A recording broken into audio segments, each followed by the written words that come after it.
All right. Hello and welcome, everybody. Thank you for attending today's session. We're going to go ahead and kick it off right away. So before we start, I just wanted to quickly go over a few housekeeping details. So firstly, if you're attending or if you know someone who wanted to come but couldn't attend, just know that we will be sharing a recording of this session after the event. So if you have to hop off early or if someone else wanted to see it, you'll get an email the following day. And also, this is meant to be interactive. So in your portal, you should see a Q&A section. That's where you can go ahead and submit any questions to our panel today in case anything comes up and you want a response or want to have another discussion. We'll have a lot of data, so we'll also leave time to ask questions. And then lastly, there's also a chat function here. We'd love for you all to share your thoughts or even just say hi. I see Nicole and Mike have already done it. So yeah, don't be shy. Feel free to say hi. Tell us what you think. We'd love to hear from you. All right. So with that said, let's do a quick round of introductions. And Viet, so great to see you here. Love that. I love to see a familiar face. So we'll do a quick round of introductions. So for those of you that don't know me, my name is Ani. I'm the head of product marketing here at GEM. I've been in the recruiting space for now 5-6 years and really love my job. And I'm really excited to be here. With that being said, I'll hand it off to Mike. Hey everyone, Mike Joyner. I'm one of the founding partners at Growth by Design Talent. Broadly speaking, we're a talent advisory firm. We mostly work with venture-backed tech companies. We do a variety of different things from recruiting to kind of fractional rec ops things to training. And then we went so far as to build a software tool for recruiting capacity planning.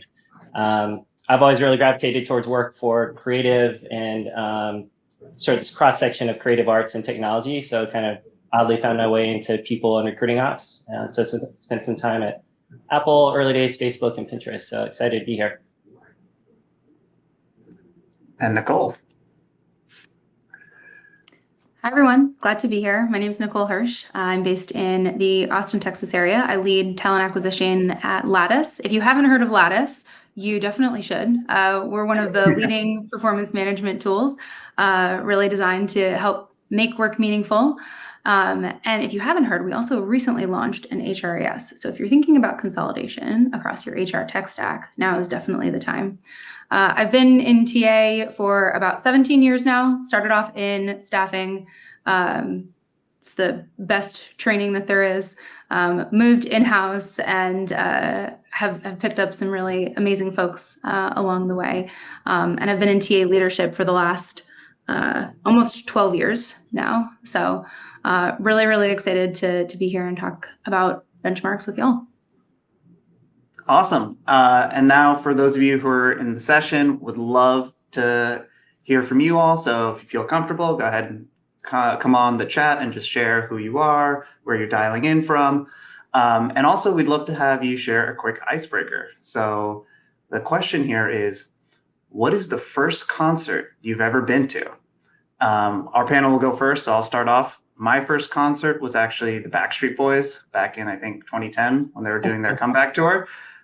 Huge millennial nostalgia for me there. I loved it.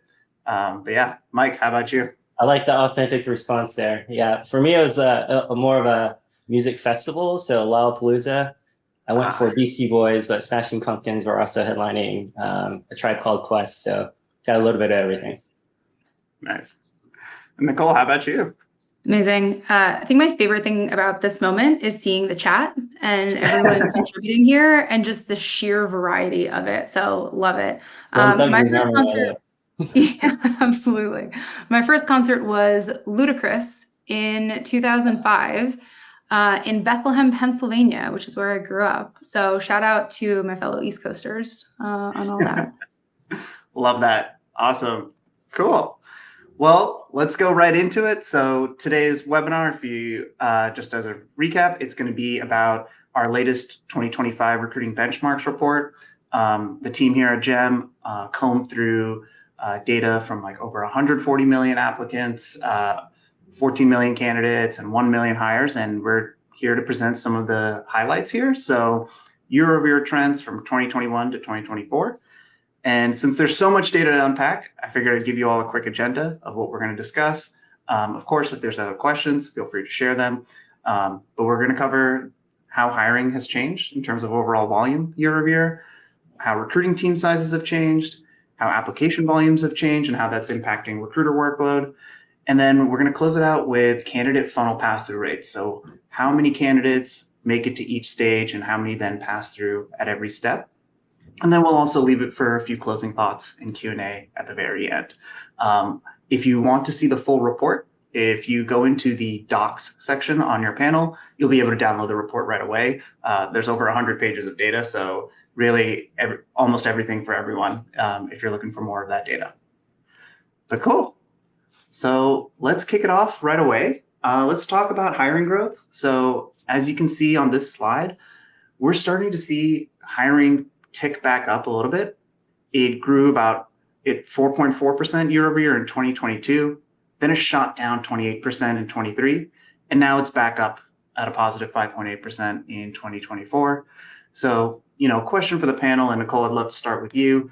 How do these trends resonate with what you're seeing, and are there any nuances that you'd like to call out? Yeah, absolutely. Thanks, Ani.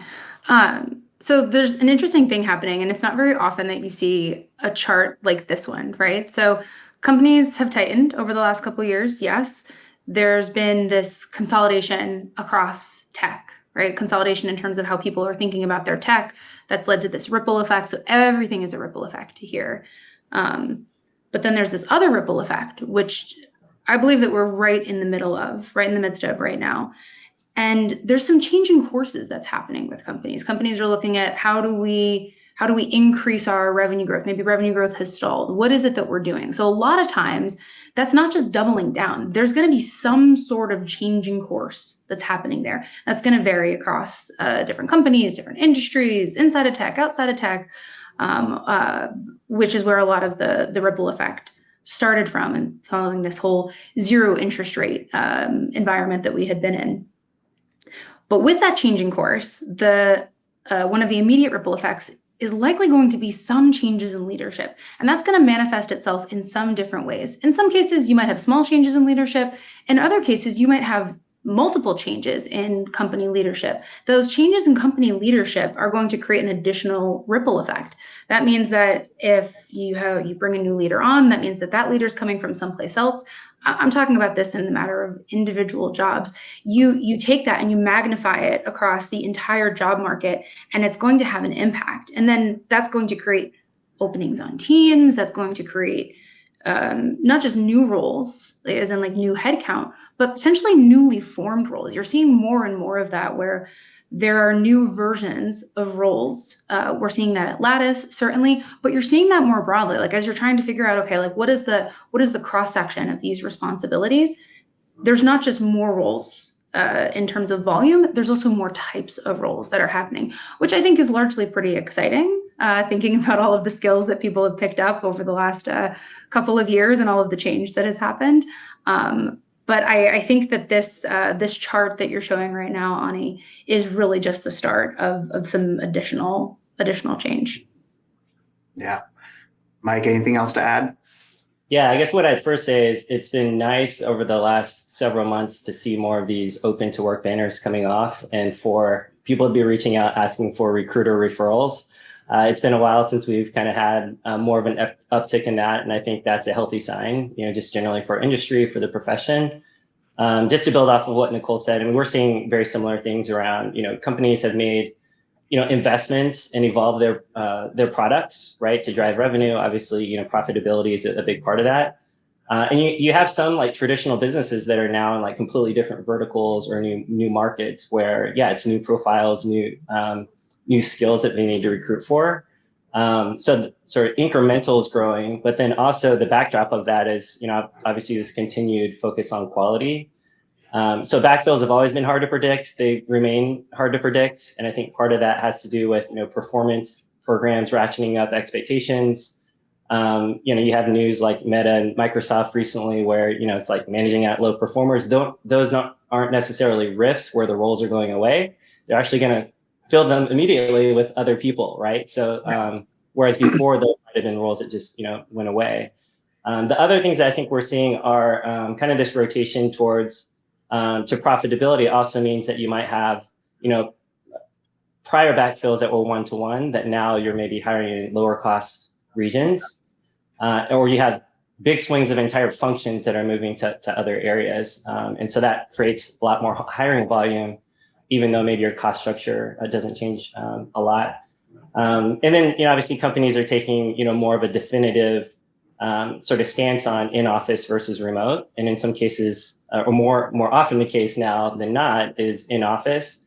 And, people kind of made life decisions, and then, that's leading to additional sort of backfill volume as well. And I guess it's kind of the last point, so I know that we have a lot to cover, is this, these investments in AI and productivity gains, seeing that off of, traditional sort of like steady pipelines for sales and engineering in particular, where I think there's a question of, overall hiring at the company, not just in recruiting, might be lower than what it was before. And I think companies are trying to figure out what that sort of steady state is going to look like, since things are still, pretty rapidly evolving, and no one's quite sure where that's going to settle out yet. Yeah, no, that totally makes sense. One last quick question here. I think I know the answer from both of you, but I want to ask it anyway. What are your expectations for 2025, either for yourself or for the industry? Are you expecting hiring to be at the same level as 2024, higher, lower? Mike, I'll start with you. Yeah, I think Nicole kind of touched on this as well. Just like capital markets lead to growth, right? Where there are like investments that are being made or exits. And so I think the environment overall is shifting, where there are more opportunities probably for M&A, more opportunities for IPOs over time. There are numerous companies that we've been in touch with recently where they're ramping up or have already been in this ramp to be IPO ready. So when the window opens, they're ready to go. Obviously, the lowering interest rates, that makes it more appealing for more investment dollars to go into earlier stage growth companies. All these things lead to more capital, more company formation, which leads to more hiring and more investment there. And then just that kind of the last thing is just that AI acceleration and continued sort of seeing the benefits of that, and some of these experiments in terms of products and services maybe turning into more standing investments for companies, which provides more predictability in terms of revenue. Yeah, and Nicole, how about you? It sounds like you also feel the same way. Yeah, very similar to what Mike was saying. So expect to see that 2025 is going to be effectively a continuation of 2024 in a lot of ways, right? It's kind of this stabilization after a lot of instability from 2020 through 2023. From a hiring perspective anyway, we had a lot of a bullwhip effect that was happening in that period of time. So relatively similar in 2025. Relatively similar, potentially a little bit higher than 2024, but also I see this as a really foundational year for a lot of TA teams, is that the playbooks that we used in the late 2010s, there's pieces there, but those aren't going to be the same playbooks. And even the playbooks that we were all figuring out in the kind of 2020 through 2023, not exactly the same playbook application there either. So I really see 2025 as going to be similar-ish, but really laying the foundation for what growth will look like even next year. Awesome. Well, this is recorded. We have our predictions now. Maybe we'll come back in a year and see how right or wrong we were. Cool. So let's jump into our next core benchmark area, which is recruiting team size. So despite the resurgence in that hiring activity that we've seen, recruiting team sizes are still shrinking. And so, Nicole, I'd love to ask you this question first, but what and why do you think this is happening? Yeah, absolutely. And everything that I think Mike and I are going to talk about is interconnected here, right? All of these things, it's like the leg bone is connected to the knee bone kind of thing. But team sizes are likely shrinking because we haven't had the steady volume of hiring.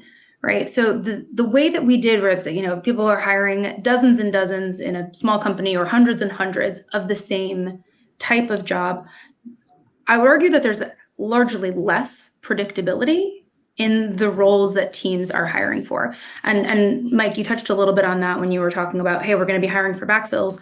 but it's not necessarily a one-to-one. We might be hiring a slightly different role. We might be hiring in a different area, as companies are thinking about what their cost structure and, getting to profitability, which is really the name of the game right now. That's also going to lead to what I'm seeing is more spikes in hiring, right? So you have these periods where, okay, we almost doing like hiring sprints, and that can create some real challenges from a recruiting capacity perspective, where, every recruiting leader and HR leader's dream is that, hiring is effectively steady across the entire year and you can just plan for it. And that's even less the reality now. But this is also creating some really interesting opportunities to get more efficient with recruiting teams, and where you have to take, as these things like hiring sprints are going to come up, it's almost like creating and defining interview pacing and figuring out, okay, like working backwards from here, how do we actually build our entire interview plan if we need to hire 10 of this job, 5 of that job, 7 of this job, and then work backwards to say, okay. And then it's allowing these recruiting teams that are smaller to focus on those sprints, as opposed to what we were seeing before. And if you look at the chart there from like the 2021 and 2022 recruiting team sizes. Yeah, no, that totally makes sense. I think the sprint is especially like what's going to impact whether teams decide to grow their headcount in recruiting. Mike, anything else that you wanted to add? Yeah, I think some of that also just comes down to like, do you have access to the best recruiters, right? I think there was a period of time where like you kind of had to hire and offer a full-time role to do that. And these days you have really high quality recruiters that are willing to do that on sort of fractional basis or on very short-term contracts. So I think that's maybe one of the drivers. Obviously the shifting in spikes, I totally agree with Nicole there and see a lot of that with the companies that we work with. I went back because I did a market mapping exercise. So the benchmark is on a absolute basis.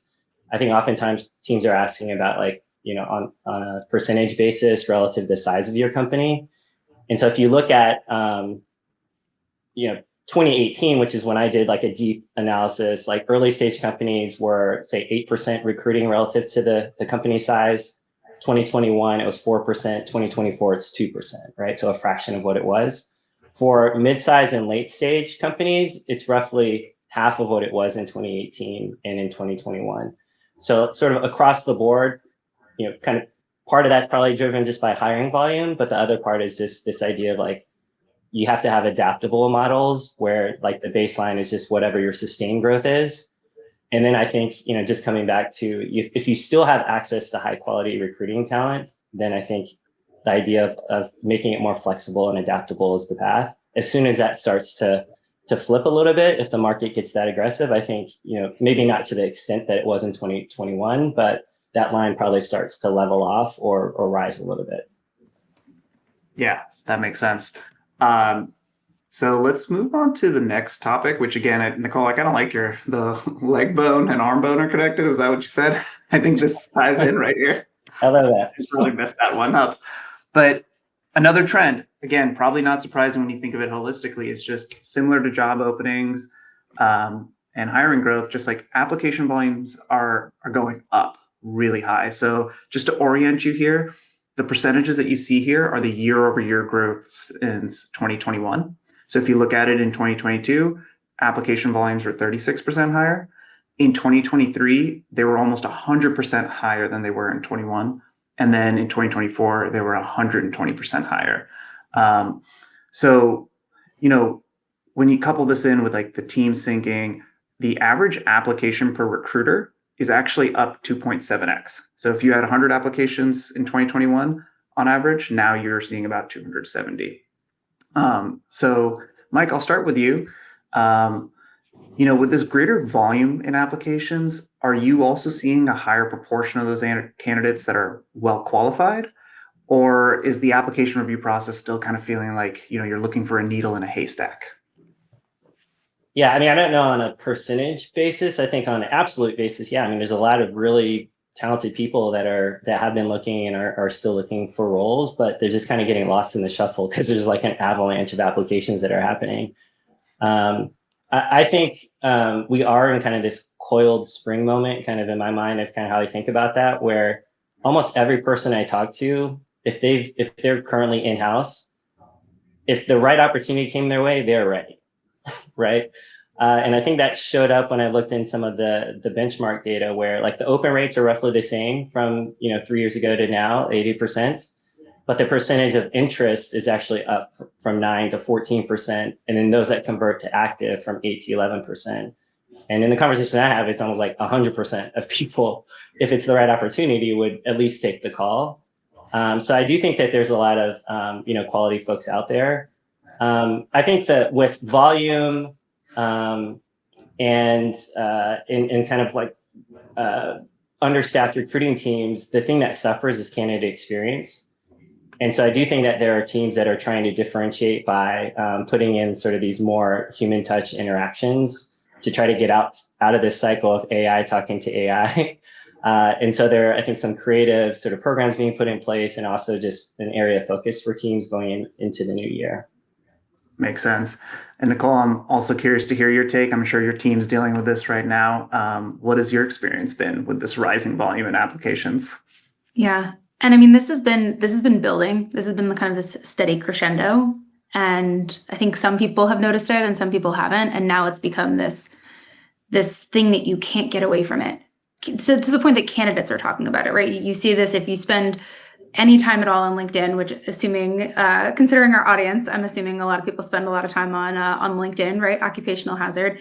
You can't get away from it. It's candidates, it's recruiters, it's even hiring managers now, which is really interesting, is that level of awareness. So yeah, you can't get away from this. And Mike, you were saying this, the higher number, absolute number of qualified candidates is absolutely higher, which is great to an extent.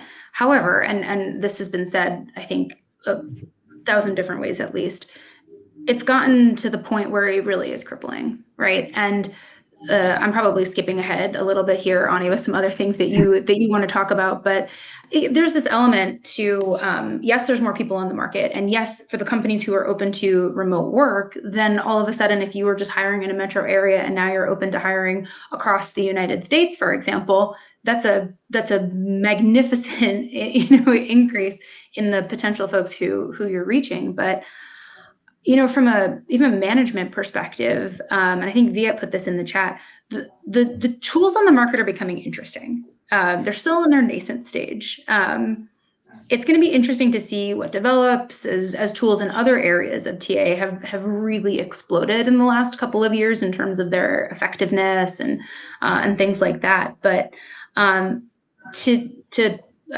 follow up on another piece of what Mike was saying around like the AI piece, it's also going to be interesting with some of these tools. A lot of them rely on AI.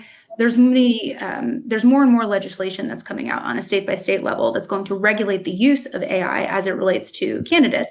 So a lot that's out there isn't necessarily taking that into consideration. So it's not just the tools that need to continue to evolve and, as in this changing market, it's also going to be legislation, right? Think about some other things that have been far behind, like pay transparency. A lot of the AI regulations are actually coming out pretty fast and furious. And I think that that's going to increase. But my spiciest take here is managing through this is that recruiters are going to be better off sourcing in a lot of cases than necessarily, I think that there's going to be this flip between what's easier, because inbound almost used to be easier in a lot of ways, especially if you had a great company brand. Sourcing is going to become easier because it's not this massive volume to get through. And if you're using a personalized touch, if you're not using AI to write your messages, we have some of the highest response rates that I have seen in my entire 17 years of recruiting by sending personalized non-AI written messages. So I mean, I'm kind of giving away some trade secrets here, but it's been phenomenal from an effectiveness standpoint. Yeah, I love that. And actually, Mike, I wanted then kind of also ask you kind of a similar point. What are some of the strategies and tools you're using? Is it similar to what Nicole's bringing up? Are there anything new that's coming up for you?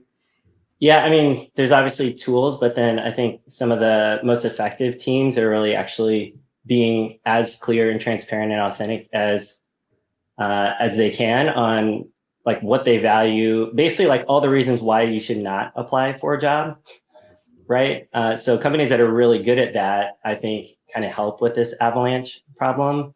I think the other sort of tactics, obviously pay transparency helps, right? Like if it's outside of a pay range, that's also maybe clarifying for candidates to opt in or out of that. The in-office remote piece of that as well. Something that comes our way quite a bit is this idea of pocket listings, where like people are about to open a role, they'll kind of warm up the funnel through referrals or direct sourcing before they actually advertise the role. And you might actually fill it and it never sees the light of day. Kind of define timeframes of when you're going to open and advertise versus close, and making that sort of clear with folks to kind of limit. And then I think just trying to catch with knockout questions, both in terms of catching AI applying and knocking that out, basically asking if you're an AI, like respond in this way, and then also just, minimum qualifications and things like that. And then we have some, like the more well-funded teams actually have, maybe offshore or lower cost resources on the team that are focused on top of funnel, or that just becomes part of like a sourcer's role where they're trying to find the needle in the haystack kind of person, because they're in there, it's just harder to get to. Yeah, that makes sense. I have a little bit of a funnier question, just because I saw some folks talk about this in the chat, like using AI to apply for you. And one of the interesting cuts that we have in this report that's not on the slide is that when you look at application volumes and you break it apart by departments, the surge that you're seeing is even more pronounced in engineering and data science, and less so in legal, compliance, and IT infosec. And I'm just kind of curious to understand like why you all think that might be the case. I saw some folks, say like, oh, maybe the AI is applying for you, and I can imagine some engineering and data scientists, people who are really technical, figure that out. But yeah, I'll start with you, Mike. Like, what do you think is driving that disparity there? I think the first time in a long time, there have been engineering and data science people that are now out of a job. So that's definitely part of it. I think to your point, there are some more technically savvy. They know how to maneuver these tools. This idea of like fraudulent applications, we've also seen like fraudulent new hires. Like this is not the person that we hired. So I think that's a real thing that companies are going to have to kind of figure out. And it is something from an enablement standpoint that are starting to be considered in like interviewer, hiring manager trainings of how do you sort of try to figure that out through the interview process. Not so different than in the past where you might have, I still remember like early days at one company where it was like very much a talent war with another, and candidates would apply just to get the sort of counter internal offer, right? And so part of the interview process is trying to figure out, were they just trying to get a sort of internal counter offer, or were they actually interested in the job? This is maybe different in that, you've got AI kind of in the mix. But I think from a legal, compliance, IT sec, you hear a lot of executives talking about the future of IT is actually HR for AI kind of stuff. And like, okay, we're a little bit away from that, but it's, you can kind of see some potential there, but lots of, things that need to be sorted between now and then. But I don't know. There are tools now that will allow you to spin up a prototype in an app within minutes or hours versus days and weeks or months, where, you don't need to hire as many developers that you did in the past, right? Where you have structured data, long histories of like databases full of, world-class engineers in like GitHub and all these other places that you can pull from. The technology is only going to get better. So. Yeah. Nicole, how about you? Any reasons for any hot takes on why we're seeing such a huge surge amongst engineering and data science?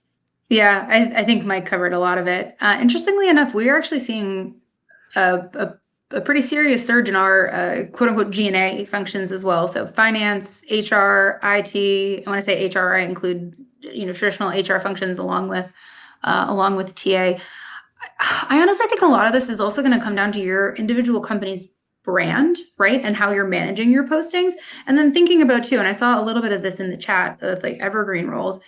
If you have a software engineer that's an evergreen role and you're hiring, how many more software engineers are you going to hire than IT professionals, right? Like, what is the scale of difference there? So I think there's a little bit of scale of difference that can be taken into consideration, but this is one where too, I think that, Yes, there's absolutely been a surge on the engineering and the data science side, but I think that that's been building, and I think a lot of that is market driven.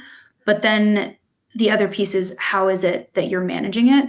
And interestingly enough, the thing that we haven't touched on with all of this is that what we haven't seen a spike in, at least I haven't seen it in the data from GEM, I haven't seen it in our own experience, is that there hasn't been a spike in any sort of like sales roles.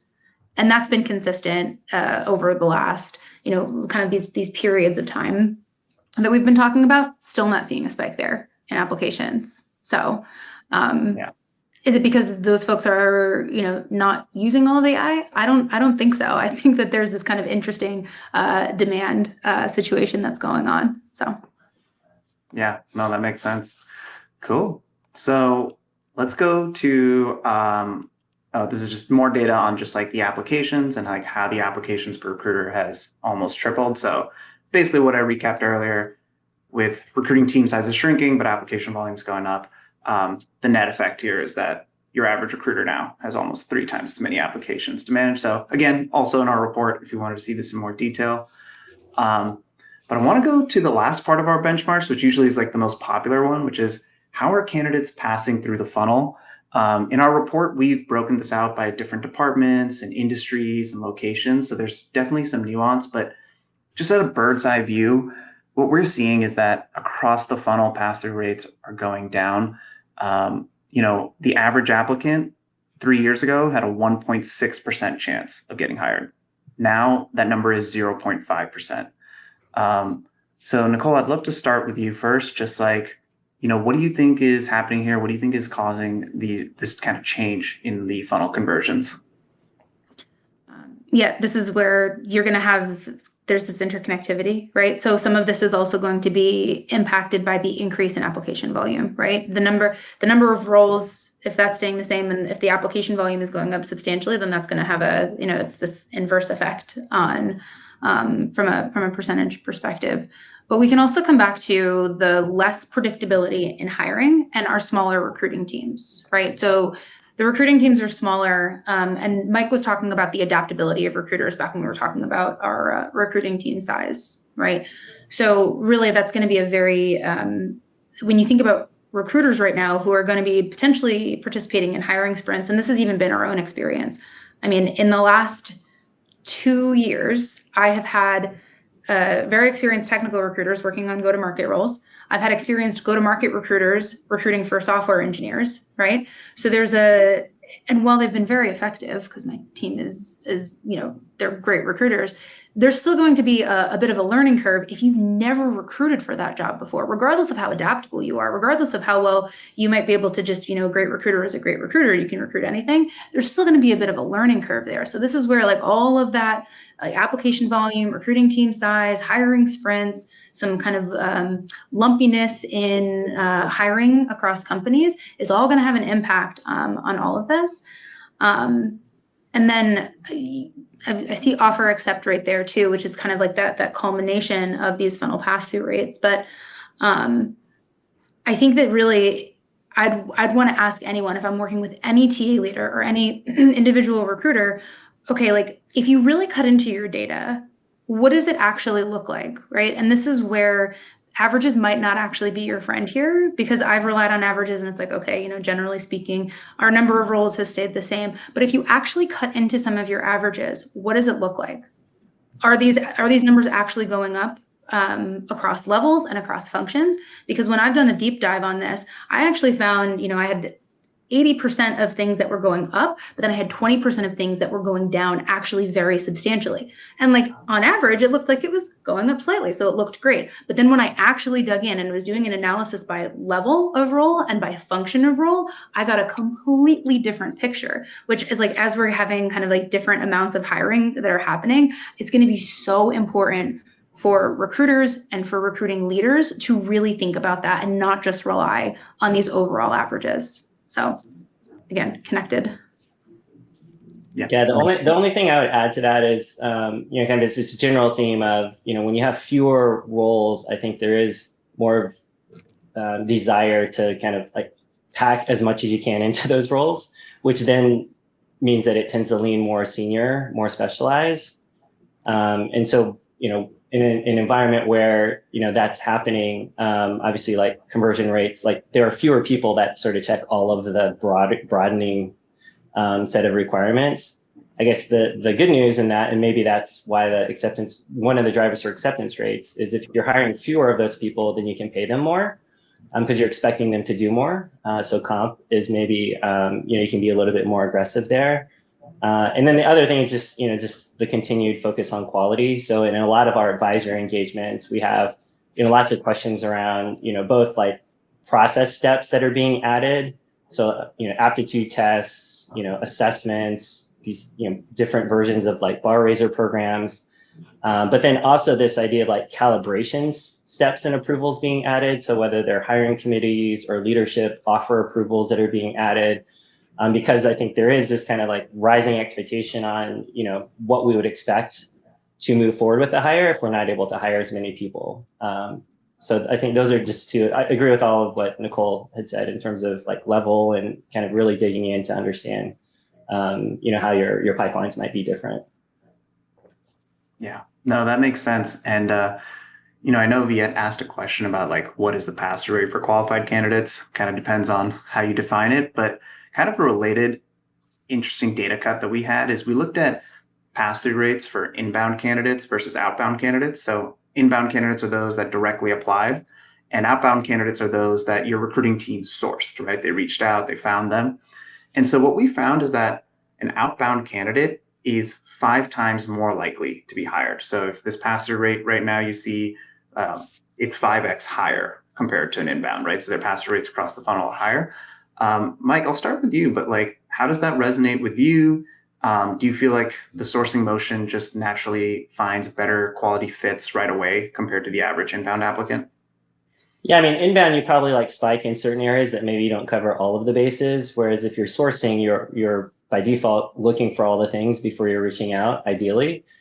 I think the other just general, there's a perception thing and there's the other part, which is if you're reaching out to someone that's very gainfully employed and hasn't left their job, you're kind of leaning in with a sell mentality from the first conversation, right? It's kind of like, here's why you should engage with us, why this opportunity is great, where, from inbound, I think both from a perception standpoint, I think, a lot of hiring managers like, is that the highest quality person like that applied versus if we go after them? So that's a real thing. But then also you're kind of more in a kind of an assessment posture in the first conversation, right? So I do think that drives a lot of it for sure. Yeah. And Nicole, how about you?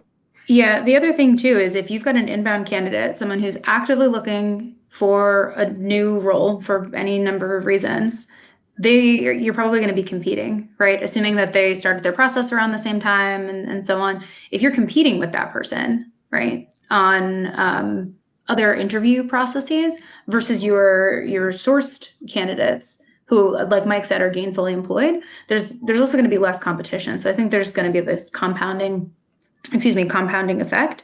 And then I think one thing that's going to be really important to look at too, between those two sources, are what does your time to hire look like? As in like, and then more specifically than time to hire, what does your time and stage look like? How quickly are you moving candidates through these stages? Because you might even see more fall off with your inbound candidates who are actively, and like, I can talk about that colloquially, right? And thinking about certain situations where even when we were, everything was all buttoned up with candidate experience in a more competitive market for some inbound. It's like, wait, how are all of these people kind of falling off of the process? And this is great that these people are getting jobs, but you're competing a little bit more. So especially competing against the clock. Yeah, I think one quick thing here is, we talk about sourced candidates. I do think if you're in the market of looking for an opportunity, you should be kind of like thinking about sourced opportunities, like source your way into like the decision makers, the hiring managers, the recruiting teams. I think folks that are kind of getting into these like live conversations are more likely to at least be considered in terms of their background, whereas they might automatically be screened or not check 100% of the boxes and never be able to have a conversation. So I do think that candidates that are thinking more strategically are the ones that are more successful as well. Yeah, no, that makes sense. I know we're nearing the end, and I'd love to share a couple of minutes with Q&A, but one thing I had is like there's a lot of data in this presentation. There's a lot more in the report. I'll start with you, Mike, but like, how would you advise your teams to use these benchmarks as they think about their goals and strategies for this coming year? Yeah, Nicole touched on this earlier, right? It's a benchmark, right? And this one's a broader sort of industry benchmark. When we talk to teams, it's usually some sort of triangulation of three things because there's no like silver bullet. One is you really understand your own current state and what's driving your process, right? There's a reason why you're at your company. You have different set of decision makers, different values around those. So understanding like what's slowing down and what's speeding things up. The second is what we're covering today, which is industry benchmarks, looking more broadly about themes that might be happening in industry. Just to, like is this normal directionally? Is this similar to what we're experiencing or not? And I think the third, which can be a powerful thing, is looking at peer companies. So building out your network of other talent folks at relevant companies in your space or that your leadership team sort of aspire or admire. And those oftentimes in connection with each other can provide some really powerful insights to help support your recommendations and create more credibility when you're going into those conversations. Yeah. Nicole, how about you? Yeah. Well, one thing that we didn't get to talk about relative to recruiting benchmarks, we talked about recruiting team size, but we didn't necessarily talk about how recruiting managers and recruiting leaders are likely more in it on the recruiting side of things, carrying recs, right? I mentioned that I've been in recruiting leadership for a long time. And, as this shift has happened, as recruiting teams have gotten smaller, I've been carrying recs. And I know a lot of other people who are in that same boat. And, I think that that's great for things like empathy, understanding, keeping yourself sharp, right? But I think that it can't come at the expense of things like leadership development. So everything that Mike was just talking about in terms of, finding those peers. I mean, there's been a lot of movement in the market right now. So there's a really good chance that you've got folks who are in your network who are spread across companies that have some similarities to yours, but have some differences too. Everything's not going to be the same, right? You can't take benchmarks and say, oh, we should be there. You have to take exactly, where your company is too, and make sure that you're adapting, but making sure that you've got that level of like thinking about community and thinking about leadership development. There's never been more resources for TA teams and TA leaders now, which is great, by the way. Glad we're finally getting some of our due. But I want to put that out there to both current TA leaders and aspiring TA leaders too. Love that. Really love hearing that from a leader, and looks like the chat is loving that as well. So thank you for sharing that, Nicole. Cool. So I know we're almost at time. I'm just going to look at the most top shared question, which is, what are some tactics that people are using to make application volume a lot more manageable? Sounds like it's getting pretty hard for our 1 to 2 person recruiting team. So yeah, I'll just leave one question for the panel and see what you all have to say. Yeah, I can go first, Mike, if unless you really wanted to dive in. Yeah, from a tactics perspective, Audrey, I'm not sure what applicant tracking system that you're using, but I would say relying on, give yourself a little bit of time and ask for help with whomever else is on your team, and just do some brainstorming together. Where can you use the search functions? Where can you do some filtering out? Things like that. Like, it's actually kind of getting into the weeds and doing that. The other thing I would say is setting periods of time that you have your job posted, right? And this is mentioned in the chat, I saw a couple of times, but Jim Miller and his team over at Ashby are the gold standard for this in terms of transparency, in terms of how they talk about when their jobs will be posted. I aspire for all of us to have that level of transparency, but a good start is go ahead and post the role and set a deadline to pull that posting down, work your way through inbound. That's also going to be a good opportunity for calibration, making sure that you're actually attracting the types of candidates that you're looking for that role. Is your title actually the right headline for the market? Is the job description right? And if you need to repost, you can. You have that ability to do so.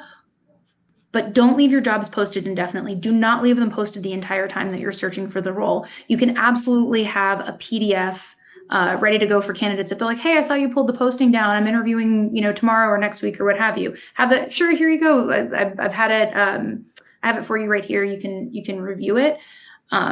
That's going to really, I think, cut down on it. I know that that's very tactical. I hope that I'm back here in a year, or some of my friends in the chat are back here in a year talking about which tools are going to help us with this. But right now, this is just some kind of like little bit down and dirty and making it work for you as opposed to it happening to you. Yeah, Mike, anything else to add?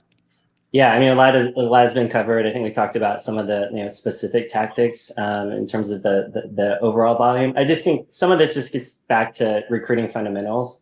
Are you actually clear on what you're trying to hire for, versus like a broad, more generic sort of approach?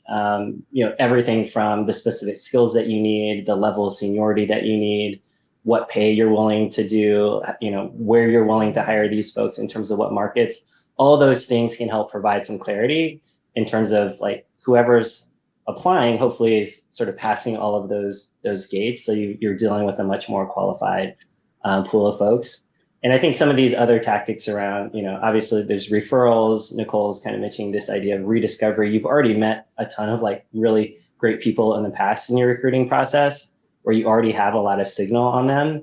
So those can be, really great starting points in terms of, filling the role faster, and sort of augmenting, some of the folks you're getting inbound with folks that you already have the signal on. So I think warming the funnel to start with, I think can provide some calibration up front, right? So one of the tactics that we do in kicking off searches is we'll actually bring both people that we've talked to in the past, as well as profiles that sort of test the edges with hiring managers. And sort of on these sliders of trade-offs, where do they fall and where does the hiring team fall? And getting them as calibrated as possible on these trade-offs up front so that you're leading with your best foot forward when you go out to the market. And that's helpful for this, application volume challenge. It's also just generally helpful to make sure that you're hiring for the right person to begin with. Awesome. Cool. Well, panel, I know we're a little over, so I appreciate you staying a little over. Just wanted to do a quick plug. If you haven't heard of us, we're GEM. We're an AI first all-in-one recruiting platform. And, we've talked about benchmarks on applications, job recs. So just wanted to let everyone know here, if they're looking at tooling as well, like we at GEM, offer a lot of those solutions, ATS, CRM, sourcing, scheduling, analytics. In fact, our analytics is how these benchmarks are possible. So just wanted to put a little plug, and if that's of interest to you, I'd say go ahead and quick request demo or reach out to our sales team at GEM. But anyway, I would just want to say thank you again, Mike and Nicole, for spending the time to talk through all this. Thank you to the attendees. You guys were great. I love the engagement. And if we can't get to your questions today, I will get a download of this and I can follow up if we have a response. So thank you, everyone. And I hope you all have a wonderful rest of your day. Take care.